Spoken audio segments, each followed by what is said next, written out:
Most people only talk about modern Sonic, the gods, the timeline threats, the reality-warping bosses, the insane late-game scaling. But none of that starts there. It starts in the classic era. From Sonic 1 to Sonic 3D Blast, this is the period where Sonic's foundation was built. His speed, his durability, his Chaos Emerald connection, his first transformations, his early cosmology, and the growth that would eventually turn him into one of gaming's most underrated powerhouses. So in this series, we're scaling Sonic step by step. No random composites, no skipping straight to the end, no forced wank. We begin at the start, the blue blur who most people thought was simple, before he became something far more dangerous. This is part 1, scaling classic era Sonic. Now we begin with the first era, Sonic 1, and Sonic CD, the foundation of everything. Before Super Sonic, before Chaos, before Solaris, before reality-eating gods and multiversal threats. And this is where a lot of people make their first mistake. They assume early Sonic is weak simply because the series was smaller. But when you actually analyze the feats, classic Sonic is already absurdly powerful. Let's start with Sonic 1. Right away, Sonic is portrayed as operating far beyond normal biological limits. He isn't just a fast animal. He blitzes advanced combat robots, reacts to traps mid-motion, changes direction instantly, and navigates deadly terrain at high speed without losing control. That means even the first version of Sonic already possesses superhuman combat speed, extreme reaction time, enhanced agility, high impact striking force, strong durability scaling. This is not a street tier character. This is a superhuman combatant from day one. Now let's talk attack potency. Throughout Sonic 1, Sonic destroys Eggman's machines by attacking with his own body. No weapons, no armor, no transformations, just spin attacks, momentum, and raw force. That matters because Eggman's mechs are not fragile. They operate in lava zones, industrial war zones, hazard sectors, electrical environments, mechanical death traps. These machines are built to survive harsh conditions and combat pressure, and Sonic smashes through them repeatedly. That places early Sonic comfortably above normal military hardware and gives him strong early AP scaling. At bare minimum, we're already in large structure to regional destructive force ranges depending interpretation. And this is only game 1. Now durability.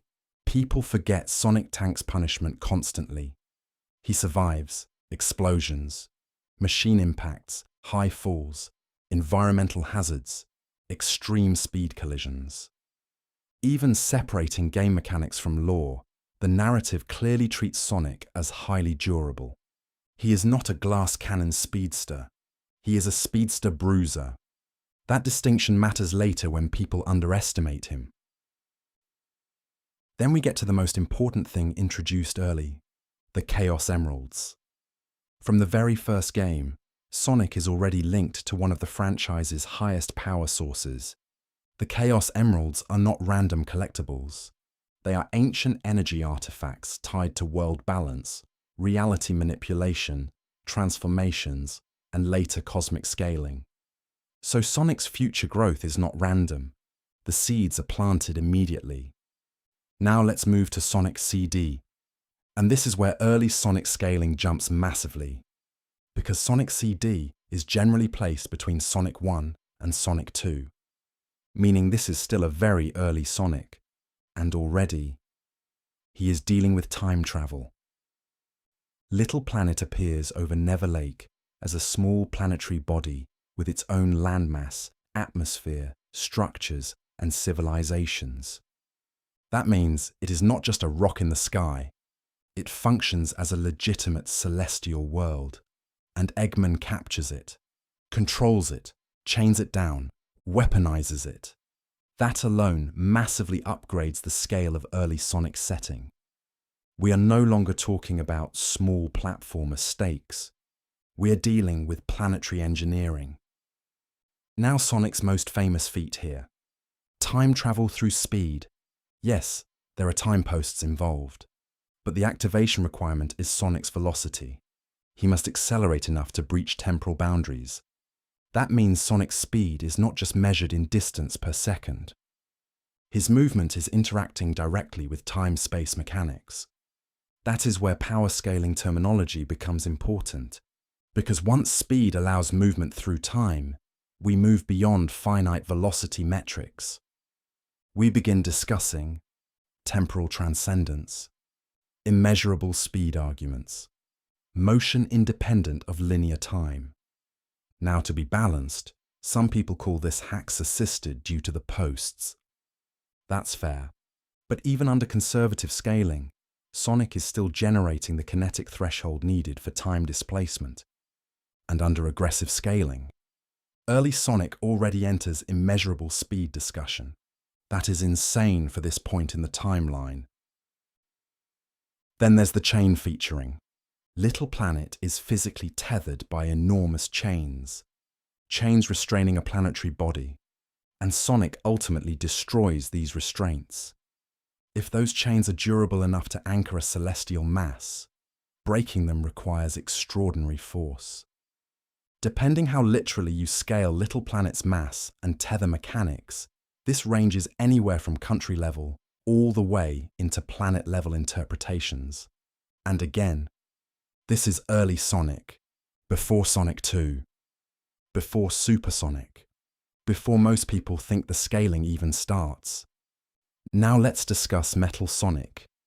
Metal Sonic debuts as Eggman's direct answer to Sonic, not a random robot, a custom-built doppelganger engineered specifically to match and surpass Sonic's speed.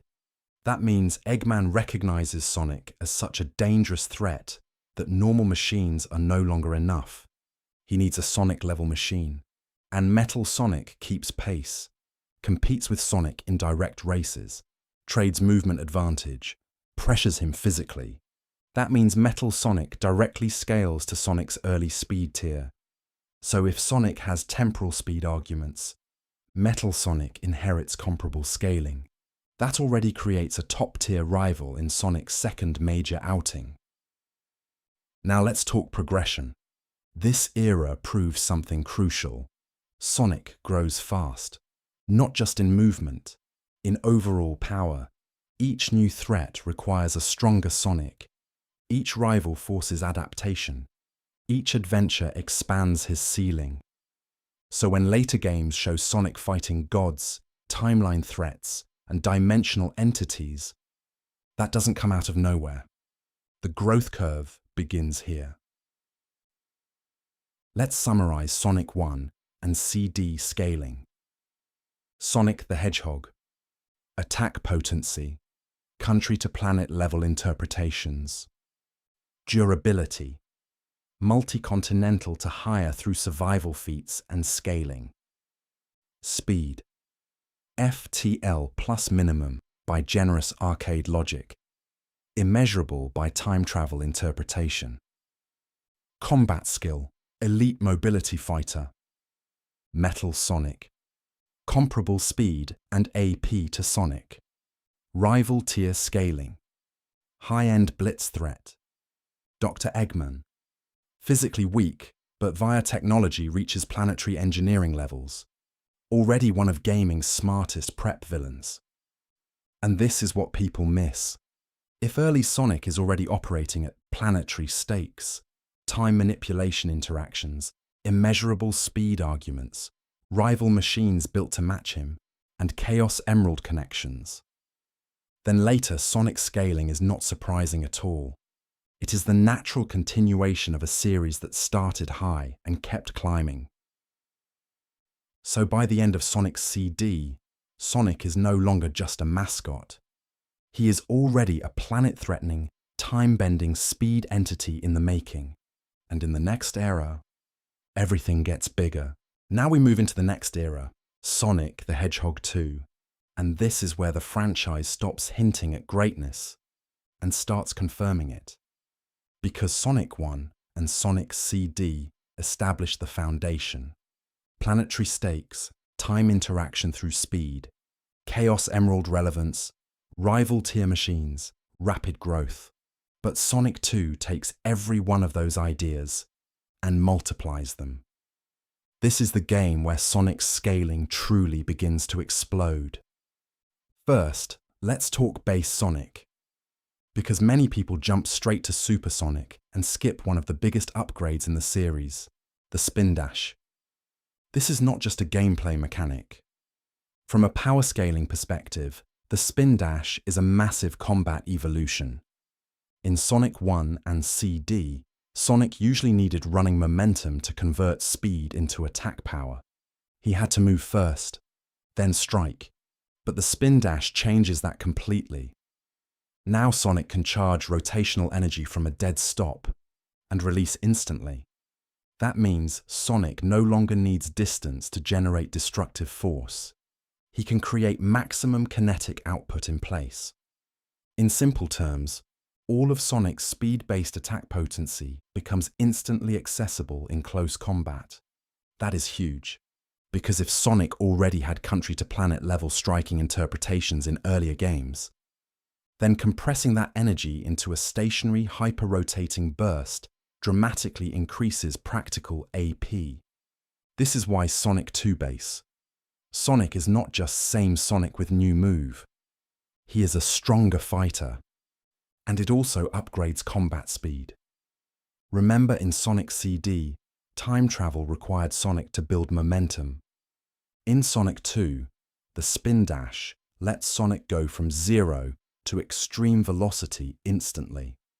So now the same character who already had absurd movement speed can apply burst acceleration in combat.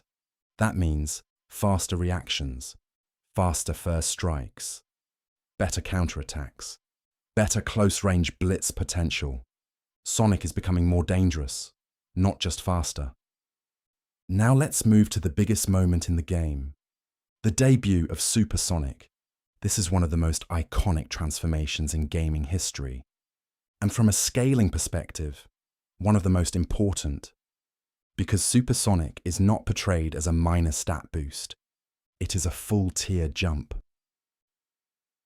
To access Super Sonic, Sonic uses all 7 Chaos Emeralds, the same emeralds that have been built up as ancient limitless power sources. Guidebooks and in-universe lore repeatedly treat the emeralds as near unfathomable energy artifacts. So when Sonic channels the complete set, he ascends.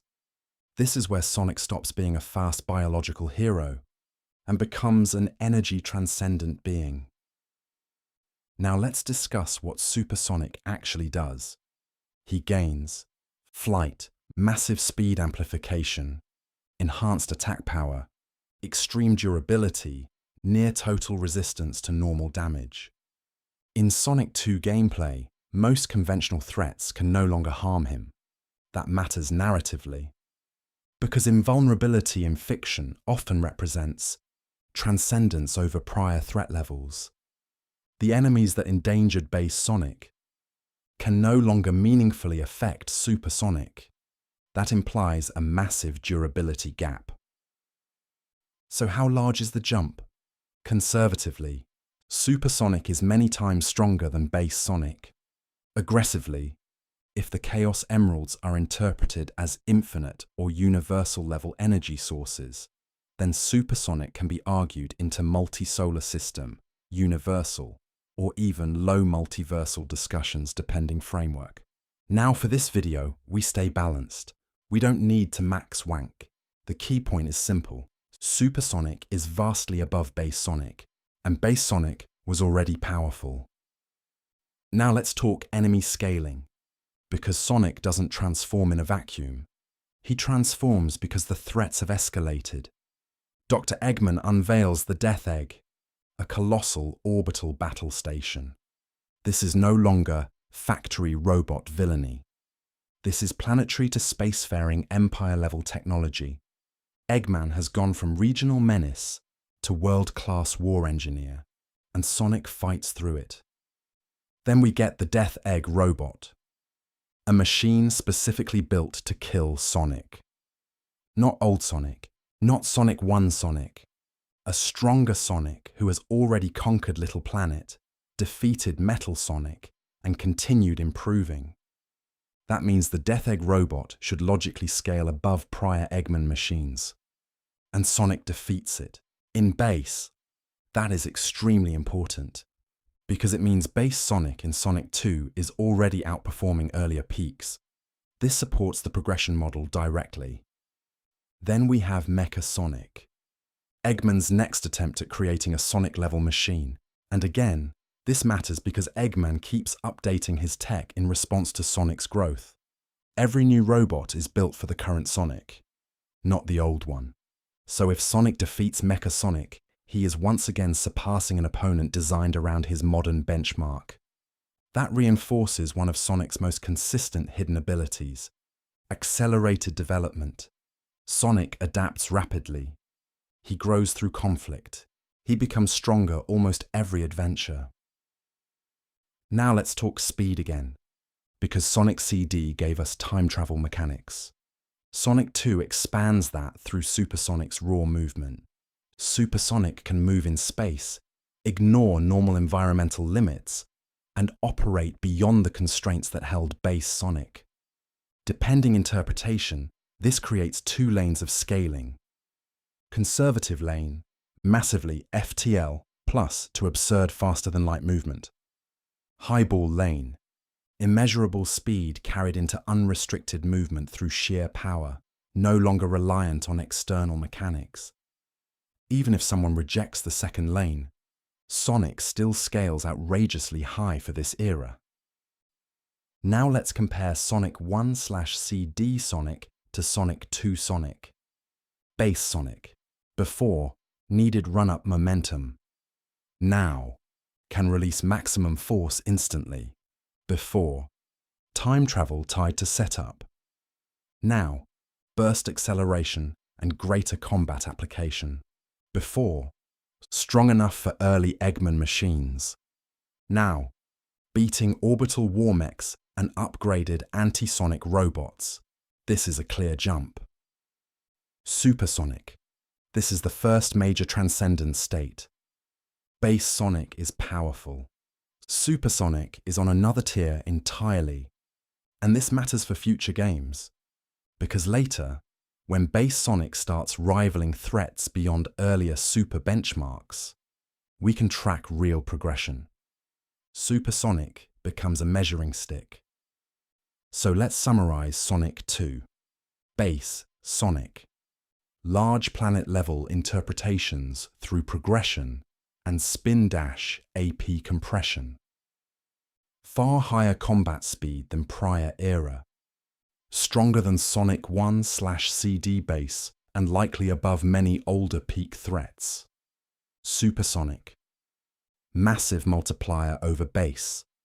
Multi-solar system to universal, plus high-end discussions depending Chaos Emerald interpretation. Near invulnerable to prior threats. First true transcendent form. Eggman. Planetary/spacefaring prep genius. Death Egg level technological escalation. And this is where the public perception of Sonic starts to lag behind the actual lore. People still imagine a cartoon speed mascot. But by Sonic 2, he is already fighting Space Fortress level threats, wielding ancient limitless energy, gaining transcendent forms, and outgrowing each previous version of himself. This is not the end. This is the start. Because next comes Sonic 3 and Knuckles, and that game contains one of the most important scaling moments in the entire franchise. Base Knuckles, knocking Supersonic back into base. Which means one thing: the gap between forms may not stay fixed, and Sonic's growth may be far more insane than people realize. Now we arrive at Sonic 3 and Sonic and Knuckles. And this is where the classic era stops being early Sonic scaling and becomes a real cosmology argument. Because this game does not just introduce stronger enemies, it introduces Angel Island, the Master Emerald, Knuckles, Hidden Palace, Doomsday Zone, and a full adventure built around Sonic entering a location that is clearly operating on a higher energy system than anything he dealt with before. So if Sonic 1 and Sonic CD established that early, Sonic was already planet level with temporal interaction. And Sonic 2 introduced Supersonic as a major transformation tier. Then Sonic 3 is the game that starts proving Sonic's growth is not linear, it is explosive. Let's start with Angel Island itself. Angel Island is not just another island. It is a floating landmass sustained by the Master Emerald. That alone matters, because this island is not floating due to normal physics. It is suspended by a supernatural power source connected to chaos energy. This means from the beginning, Sonic is entering a zone where the environment is being influenced by higher energy. The island itself is a large-scale mystical construct, a landmass held in the sky by one of the most important energy artifacts in the Sonic franchise. So Sonic is not simply running through another natural area, he is fighting inside a chaos energy ecosystem. That matters for scaling because characters who can operate, survive, fight, and adapt inside high-energy environments often gain relevance to the forces sustaining those environments. Not full equality immediately. But interaction matters, and Sonic interacts with Angel Island constantly. Then we get the opening. Sonic arrives as Supersonic. This is important because Supersonic is the established top form from Sonic 2. Sonic enters the game already empowered by the Chaos Emeralds. He is confident. He is flying. He is essentially entering Angel Island as the strongest version of himself up to that point. Then Knuckles appears, and with one surprise attack, he knocks the Chaos Emeralds out of Sonic. Sonic drops from super form back into base. This is one of the most important scaling moments in the classic games. Because this is not just Knuckles hitting Sonic. This is Knuckles physically disrupting a Chaos Emerald transformation. There are two strong interpretations here. The first is raw AP. Knuckles hit hard enough to affect Supersonic. The second is hacks or energy interaction. Knuckles, as guardian of the Master Emerald, has a natural chaos affinity that allows him to interfere with Emerald power. Either way, the feat is massive. Because even if you do not say base Knuckles is fully stronger than Sonic 2 Supersonic, you still have to admit he can interact with that tier. That places Knuckles far above normal early game enemies. And since Sonic later fights Knuckles directly in base form, that becomes one of the biggest progression arguments in the franchise. Now let's go zone by zone. Because Sonic 3's stages are not just backdrops. They show Sonic adapting to different forms of extreme environmental pressure. And this matters because Sonic's durability, stamina, reaction speed, and energy resistance are all being tested. First, Angel Island Zone. This is the landing point. Sonic enters a lush, natural area that quickly becomes a war zone. Eggman's forces invade. The island is set on fire. Sonic moves through collapsing terrain, burning environments, enemy machines, and unstable ground immediately after being depowered. This matters because Sonic has just lost Superform and the Chaos Emeralds. But he does not become helpless. He instantly continues fighting. That shows base Sonic's floor after Sonic 2 is already extremely high. He can go from being forcibly detransformed to immediately running through a battlefield on a mystical floating island. That supports the idea that Sonic's base form has already grown significantly since earlier games. Then, Hydra City Zone. This zone is important for physical and reaction scaling. Sonic fights through high-pressure water systems, underwater ruins, rapid currents, vertical shafts, crushing structures, and mechanical hazards. Water is usually a movement limiter. It slows characters down, it creates pressure, it interferes with mobility, But Sonic still performs at high speed in this environment. This supports two things. First, Sonic's speed is not dependent on ideal terrain.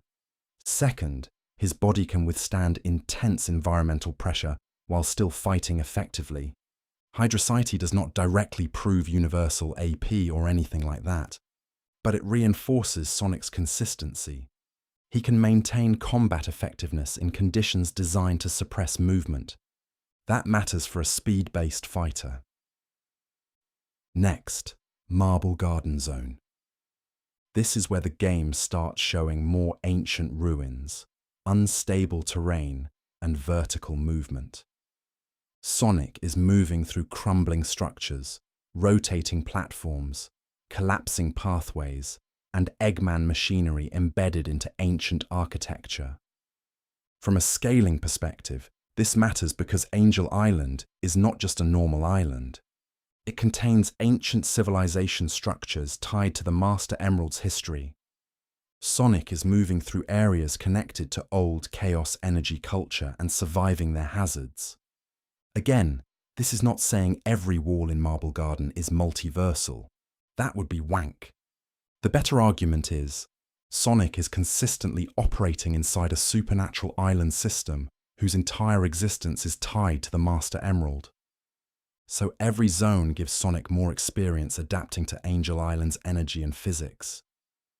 That becomes important later when he fights Knuckles and reaches Hidden Palace. Carnival Night Zone is different. This is more mechanical and artificial. Eggman has converted parts of the island into a trap-filled industrial playground. This zone tests Sonic's precision more than raw durability. Bumpers, capsules, moving platforms, electric barriers, rotating drums, and mechanical traps constantly redirect him. From a scaling perspective, Carnival Night supports Sonic's advanced reaction speed and control. Because Sonic is not just fast, he is precise at high speed. And as Sonic gets stronger, his ability to control that speed becomes just as important as the speed itself. This is where you can argue Sonic's combat skill is improving alongside his raw stats. Ice Cap Zone gives Sonic extreme temperature scaling. Sonic moves through frozen terrain, high-altitude mountain conditions, ice caverns, and snow-covered hazards. This reinforces durability and environmental resistance. Again, not a huge AP feat by itself, but it adds consistency.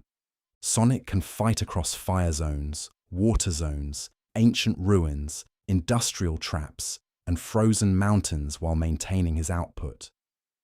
That matters because higher-end characters are not just scaled by one feat.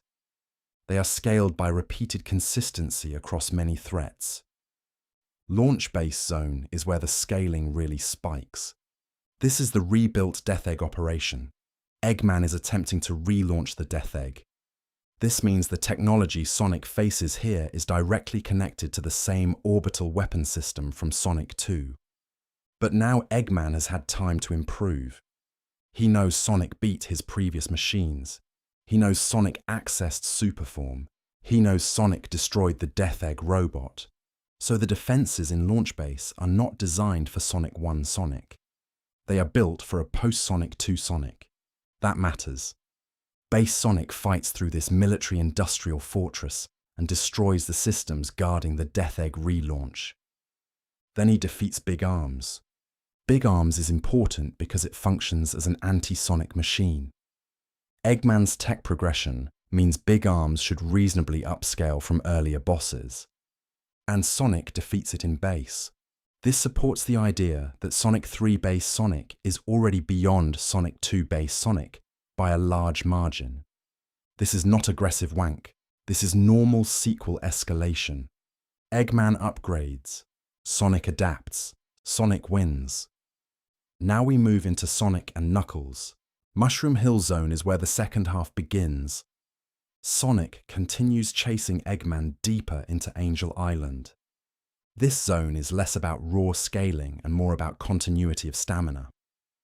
Sonic has already fought through the entire first half of the island, stopped the Death Egg launch, and survived multiple extreme environments. And he continues moving. No long recovery, no reset. He just keeps going. That supports stamina and endurance scaling.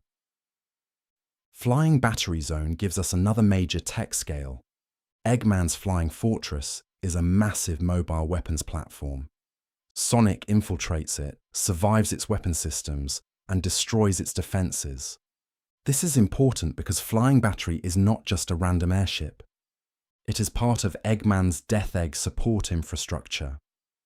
That means Sonic is dealing with large-scale military machinery connected to Eggman's most advanced classic-era tech.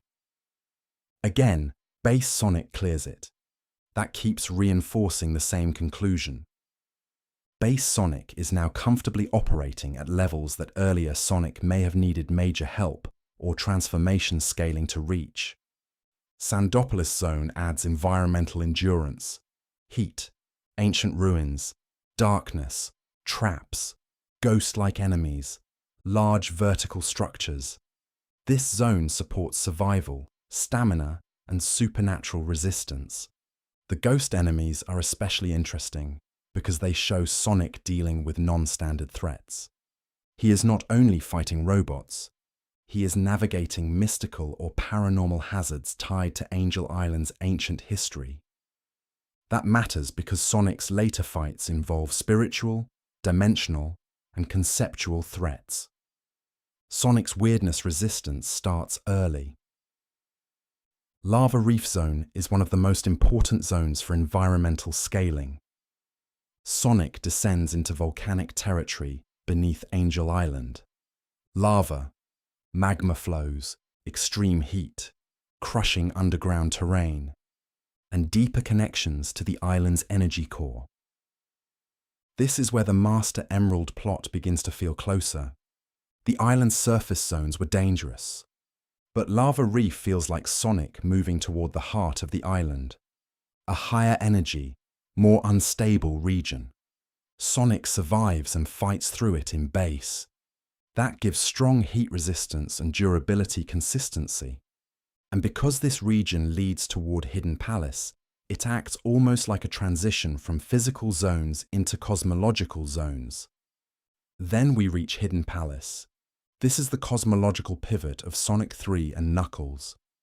Hidden Palace is where the story stops being about zones and bosses and becomes about the Master Emerald itself.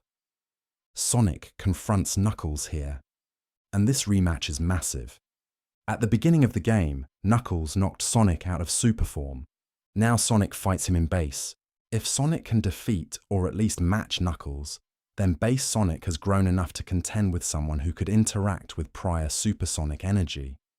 This is the clearest early example of Sonic's base form catching up to older transformation scaling. You do not need to say base Sonic is literally equal to every aspect of Sonic 2 Supersonic. The cleaner argument is, base Sonic has grown into the tier of characters capable of affecting super-level chaos energy. That alone is huge. Then we see the Master Emerald. This artifact is central to the entire island. It stabilizes Angel Island. It regulates or neutralizes Chaos Emerald energy. It is the power source Eggman wants. And later lore treats it as one of the most important energy regulators in the franchise. So when Sonic is fighting in the presence of the Master Emerald and stopping machines attempting to exploit it, he is now interacting with a higher-order chaos system. This is where low multiversal arguments begin to appear under high-end interpretations. Not because Sonic punches the Emerald directly, but because the Emerald sits above the Chaos Emerald system that already produced Supersonic. If the Chaos Emeralds grant a massive transcendent state, the Master Emerald is the regulator of that state. That gives it higher cosmological importance. Sky Sanctuary Zone is another major scaling point. This zone exists high above the island, connected to ancient ruins and the path to the Death Egg. It feels separate from ordinary geography. It is almost a bridge between Angel Island's mystic history and Eggman's space-level technology. Here, Sonic fights Mecha Sonic, and depending route/version, Mecha Sonic can access Emerald power.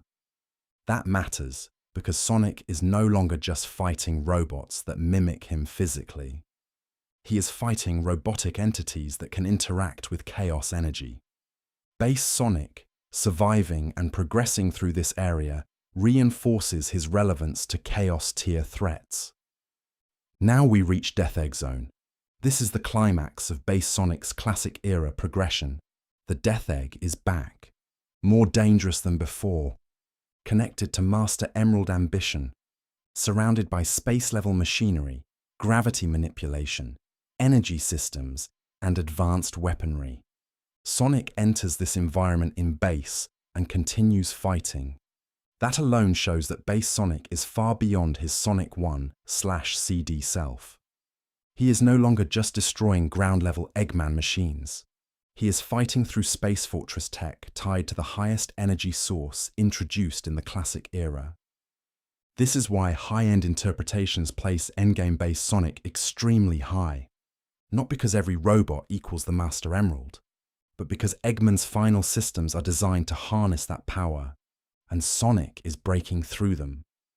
Then comes the final weapon and Doomsday Zone. This is where Super or Hypersonic becomes necessary again, and that matters too, because the game is not saying Base Sonic can do everything. It still distinguishes tiers. Base Sonic can reach incredible levels, but when the Master Emerald is stolen and the battle moves into a chaotic space environment, Sonic needs transformation power. That gives us a clean hierarchy. Base Sonic has grown massively. Supersonic is still above Base. Hypersonic, if included, is above Super. This is consistent and strong. Doomsday Zone is not just Sonic flies through space. It is the final chase after the Master Emerald during the collapse of Eggman's plan. Asteroids, debris, unstable space conditions, and a high-energy battlefield surround the fight. Sonic's transformed state moves through this chaos at extreme speed. Under a conservative interpretation, this is massive FTL cosmic mobility. Under a higher-end interpretation, because the environment is tied to collapsing energy systems around the Master Emerald and Death Egg, Sonic's speed can be argued into immeasurable ranges. Not because he crosses a measured distance fast, but because he is operating in a destabilized space-time battlefield tied to chaos energy. That is a fair high-end interpretation without jumping straight into nonsense. Now, if we include Hypersonic through the Super Emeralds, the scaling gets even bigger. The Super Emeralds are essentially Chaos Emeralds empowered or evolved through the Master Emerald. That means Hypersonic is not just Supersonic with a new color. It is a higher chaos state. If Supersonic is the full Chaos Emerald transformation, Hypersonic is what happens when that transformation is boosted through the Master Emerald's higher system. So, in a high-end but not ridiculous interpretation, Supersonic reaches high universal to low multiversal ranges depending your Emerald scale. Hypersonic can be placed above that, potentially into low complex multiversal discussions if the Emerald hierarchy is treated as higher dimensional. But the key is to say potentially. Do not oversell it. The strongest version of the argument is Hypersonic is a higher order chaos transformation above Supersonic, produced by Emeralds enhanced through the Master Emerald. That is already enough. So what is the final scaling for Sonic 3 and Knuckles? Early game Sonic. Still below Knuckles in that surprise encounter, at least situationally. He loses the Emeralds. He is humbled. Mid-game Sonic adapts to Angel Island's energy, defeats upgraded Eggman tech, survives extreme zones, and grows through the island. Hidden Palace Sonic fights Knuckles in Base, proving he has climbed into the tier of characters capable of interacting with super-level chaos energy. Endgame Base Sonic fights through Death Egg systems connected to Master Emerald exploitation, placing him far above prior base forms. Super/Hypersonic operates in the final cosmic battlefield, with Hypersonic representing a higher chaos transformation beyond ordinary supersonic. This is why Sonic 3 and Knuckles is so important. It gives us the first major proof that Sonic's forms are not fixed ceilings. Older Supersonic can become a benchmark for later base Sonic. Knuckles proves that Chaos Affinity characters can interact with transformed states. Angel Island proves that Sonic can adapt to higher energy environments. The Master Emerald proves that the Chaos system has hierarchy. And Hypersonic proves that even Supersonic is not the final limit. So if Sonic 1 and CD made Sonic a planetary time-interacting hero, and Sonic 2 made him a chaos-powered transcendent fighter, Sonic 3 makes him something more dangerous, a character who climbs tiers during the story itself. Not over years, not over decades, within one adventure. That is the real takeaway. By the end of the classic era, Sonic is no longer simply a fast hero with a power-up. He is a rapidly evolving chaos energy combatant whose base form is already catching up to power levels that were previously transformation only. And once we understand that, the adventure era becomes much easier to scale, because next, Sonic does not just deal with machines. He faces chaos itself. Before we move into the adventure era, and eventually modern Sonic, there are a few important side entries and overlooked games we need to cover first, because one of the biggest mistakes in Sonic power scaling is only looking at the main numbered titles. The truth is, several smaller games quietly add important lore, scaling, and mechanics that help explain how Sonic grows. These games may look simpler, but their implications are not small. So for this section, we're focusing on Sonic Spinball, Sonic Chaos, and the hidden scaling they add to classic Sonic. Because by now, after Sonic 3 and Knuckles, Sonic is already a rapidly evolving chaos energy hero. And these games reinforce that growth in different ways. Let's start with Sonic Spinball. At first glance, many people dismiss this game. They see pinball mechanics. They see weird physics. They assume it's non-serious. But when you look at the setting and what Sonic endures, Spinball becomes an underrated durability feat. The game takes place in Dr. Eggman's Veg-O Fortress, a giant industrial fortress built around volcanic energy systems. This structure is powered by magma flows, heavy machinery, pressure systems, electricity, crushers, gears, launch systems, and mechanical hazards. This is not just a goofy level. It is an artificial mountain fortress built on a volcanic power grid. That matters because Sonic spends the entire game being launched through it physically. Think about what Sonic is enduring here. He is slammed into metal walls, crushed by pistons, struck by electrical hazards, thrown through industrial machinery, launched through lava-adjacent zones, and repeatedly colliding at extreme speeds. Yet he remains intact. From a power scaling lens, this strongly supports Sonic's durability. Even if we stay conservative, this version of Sonic can repeatedly tank forces that would destroy steel structures or normal biological matter. Now let's apply a higher-end but fair interpretation. Sonic's spin dash and rotational momentum are not just attacks.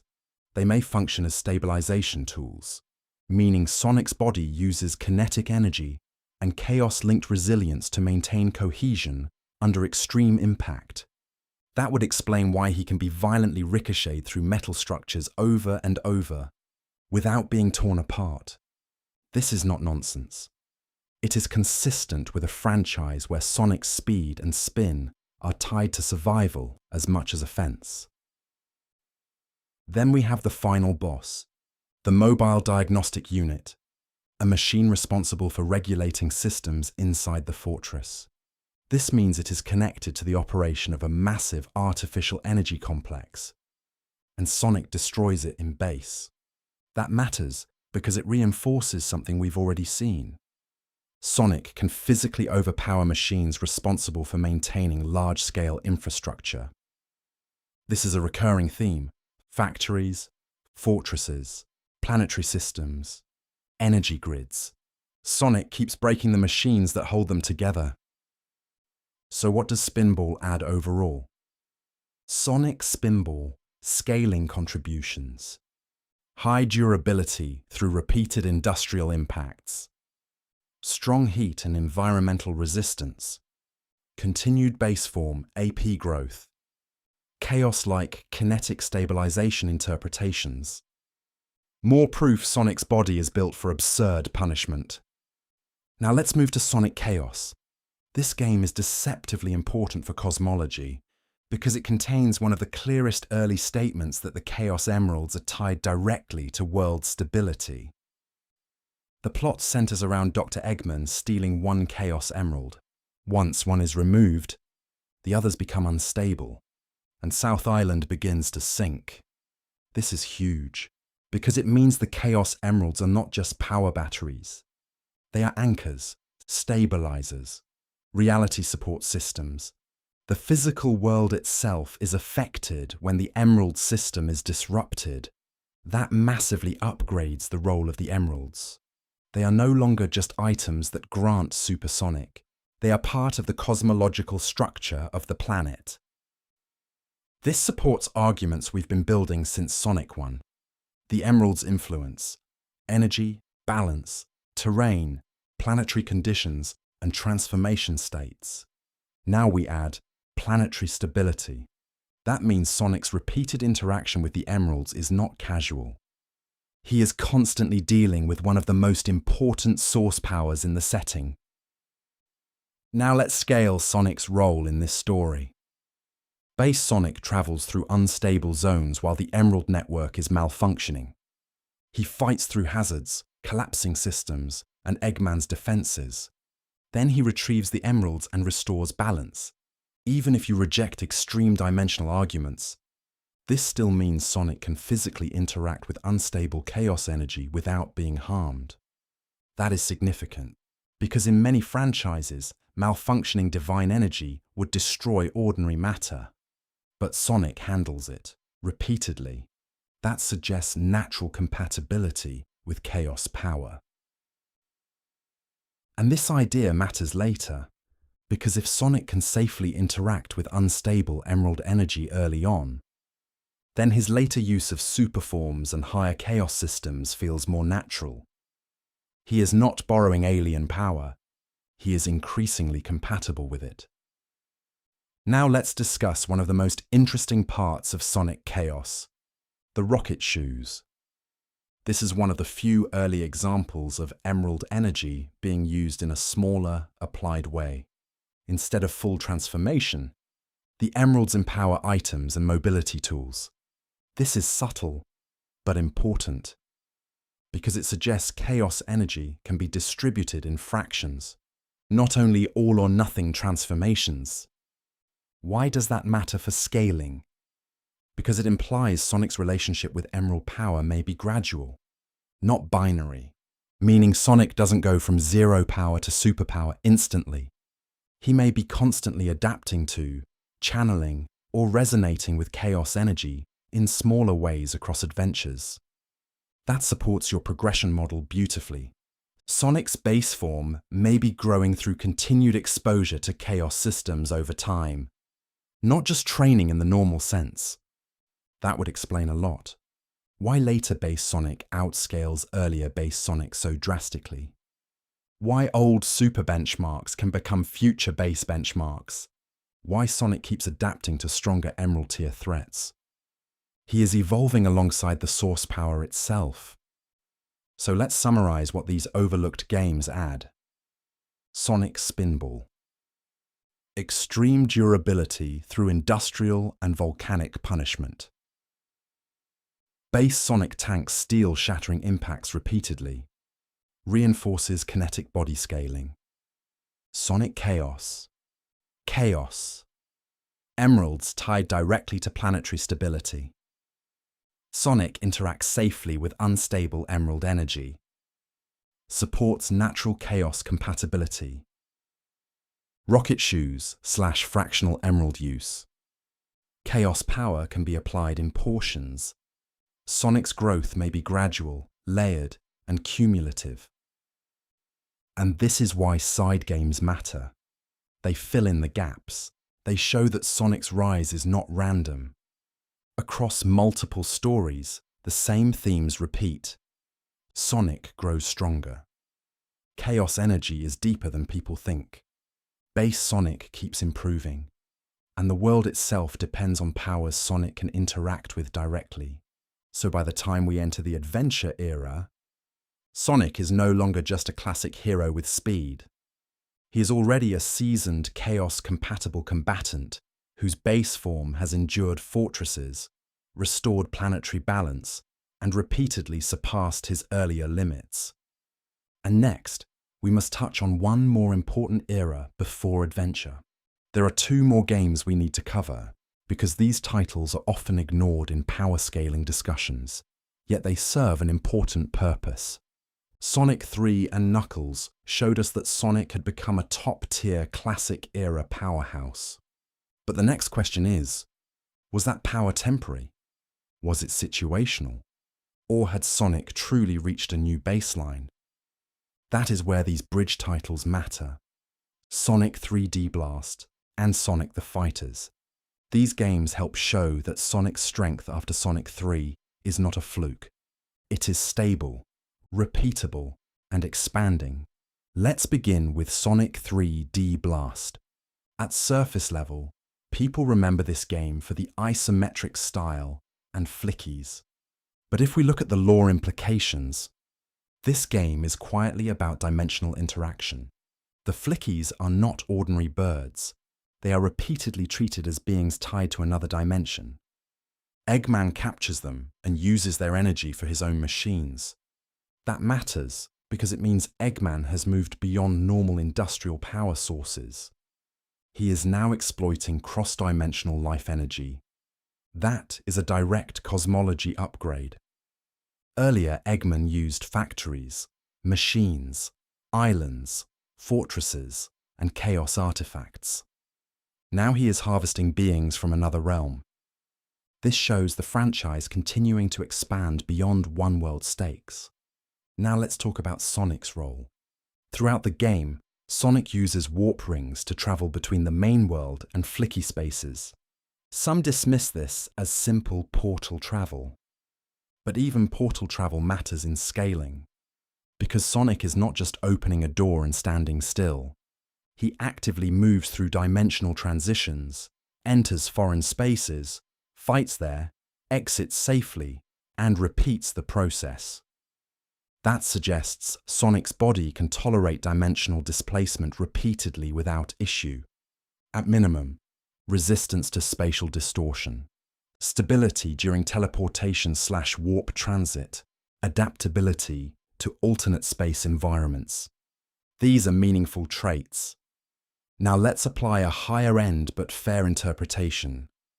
If the flicky realm is a legitimate separate dimension, then the transition space between worlds is not ordinary 3D travel. It is interdimensional traversal. Sonic moving through those routes consistently means his body and consciousness are not limited to one environmental framework. That does not automatically make him boundless or nonsense like that.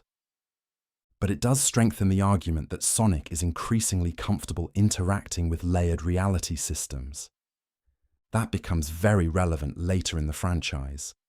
Then we get the final boss. Eggman's final fight machine is designed around flicky energy exploitation, meaning Sonic defeats a machine powered by cross-dimensional life force systems. Again, the clean argument is not every robot is multiversal. The clean argument is Eggman's technology continues escalating through access to higher-order power sources, and Sonic continues overpowering it in base form. That is consistent progression. So what does Sonic 3D Blast add? Sonic 3D Blast scaling contributions, cross-dimensional travel experience, resistance/adaptation to warp transitions, base Sonic defeating tech powered by interdimensional energy. More proof Eggman's science keeps escalating. Sonic's relevance extending beyond one planetary setting. Now let's move to Sonic the Fighters. This game is incredibly important, because while 3D Blast expands cosmology, Fighters expands combat scaling. This is where Sonic proves his power is not only movement-based, it translates directly into hand-to-hand battle. The premise is straightforward. Eggman creates another Death Egg project and forces conflict through a tournament-style scenario. But from a scaling perspective, tournaments are useful. Why? Because they create direct comparisons between top tiers, and Sonic has to defeat multiple elite opponents back-to-back. That means Sonic is not just beating random robots, he is fighting serious rivals in close combat. Knuckles, Metal Sonic, other high-end contenders. This matters because each of these characters already has prior scaling. Knuckles can interact with super-level chaos power. Metal Sonic is repeatedly engineered around Sonic's current data, so if Sonic defeats them in direct combat, that reinforces his consistency. His prior feats were not luck. He can repeatedly contend with top-tier opponents. Now let's discuss Metal Sonic here. Metal Sonic is one of the strongest recurring bridge scalers in the franchise. Why? Because every new version of Metal Sonic is built using updated Sonic data. Eggman is constantly trying to create a machine equal to the current Sonic. That means later, Metal Sonic models should upscale from earlier versions. And Sonic keeps winning. So every time Sonic beats an upgraded Metal Sonic, it indirectly confirms Sonic's own growth. This game is another example of that. Now the Death Egg 2. This is important because it shows Eggman's technological persistence. Even after repeated defeats, he rebuilds larger and more dangerous orbital weapon systems. And Sonic reaches it, fights through its defenses, defeats enhanced enemies, and escapes its destruction. That means base Sonic is repeatedly clearing space station-level threats by this point in the timeline. This is no longer unusual for him. It is becoming standard. Some fans also point to the 8 Emerald concept, or overload interpretations tied to fighters. Whether or not you use that literally, the broader point still stands. Chaos energy systems in Sonic are not rigidly capped at one static benchmark. The series constantly experiments with expanded Emerald output, alternate channels, and upgraded uses. That supports your long-term progression model. The power system itself evolves. Now let's discuss skill scaling. This may be the most underrated gain from fighters. Sonic is forced into direct combat exchanges rather than platforming momentum. Punches, kicks, throws, counters, reaction windows, close-range timing. This means Sonic's combat speed is no longer only movement speed. He has elite close-quarters reactions too. That matters later when Sonic fights humanoid rivals, sword users, and god-tier beings in real combat scenarios. So by the end of Sonic the Fighters, Sonic has defeated elite rivals repeatedly, proven hand-to-hand combat capability, scaled above upgraded Metal Sonic models, cleared another Death Egg tier threat, maintained top-tier base consistency after Sonic 3. That is huge, because it means Sonic's growth from Sonic 3 did not disappear. It stabilized. Let's summarize both bridge games. Sonic 3D Blast. Dimensional travel relevance. Warp resistance/spatial adaptability. Base Sonic defeats tech exploiting otherworld energy. Sonic the Fighters. Elite combat scaling. Direct wins over rival top tiers. Upgraded Metal Sonic confirmation. Death Egg 2 level threat clearance. Major hand-to-hand skill growth. And this is why these games matter. They are the training ground between eras. Sonic is no longer just a platforming speed hero. He is now a dimensional traveler, a veteran chaos-compatible fighter, a fortress destroyer, a rival slayer, and a combat specialist. So when Sonic Adventure begins, we are not meeting a rookie. We are meeting the evolved result of everything classic Sonic became. And the next threat he faces is unlike anything before it. Not a machine, not a fortress, not an island guardian, but a living force tied directly to chaos energy itself. And that wraps up Part 1, the classic era of Sonic. From Sonic 1 to Sonic CD, Sonic 2, Sonic 3 and Knuckles, Sonic Chaos, Spinball, 3D Blast, and Sonic the Fighters. What started as a simple mascot platformer series becomes something much bigger when you actually follow the scaling.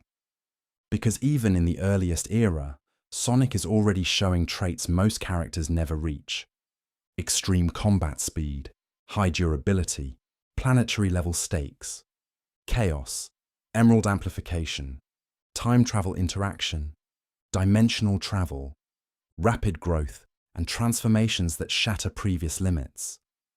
So where does classic Sonic scale? Lowball interpretation. If you take only the safest feats and ignore most lore implications, classic Sonic lands around country to planet level, with massively hypersonic to faster than light speed arguments depending the title. Still far stronger than casual fans assume. Midball interpretation. If you include progression scaling, Chaos Emerald lore, supersonic multipliers, Death Egg escalation, and Sonic's repeated growth.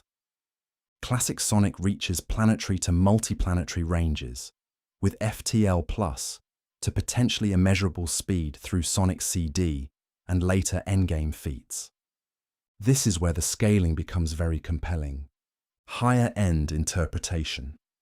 If you fully factor in Chaos Cosmology, Angel Island hierarchy, Master Emerald superiority, dimensional travel feats, super/hyper transformations, and evolving baseform benchmarks, classic Sonic can be argued into universal to low multiversal territory, with immeasurable speed arguments and higher dimensional relevance through later classic era feats.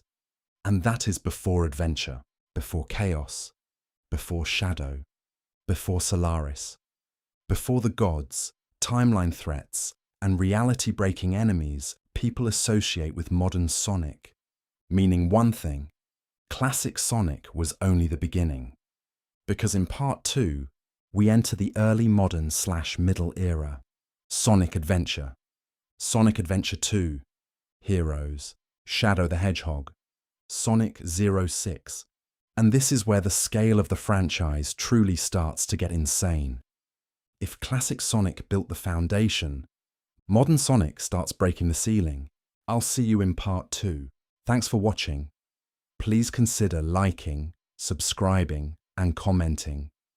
Every little bit helps grow the channel more, as I go in depth across fiction to bring light to previously overlooked series. Until next time.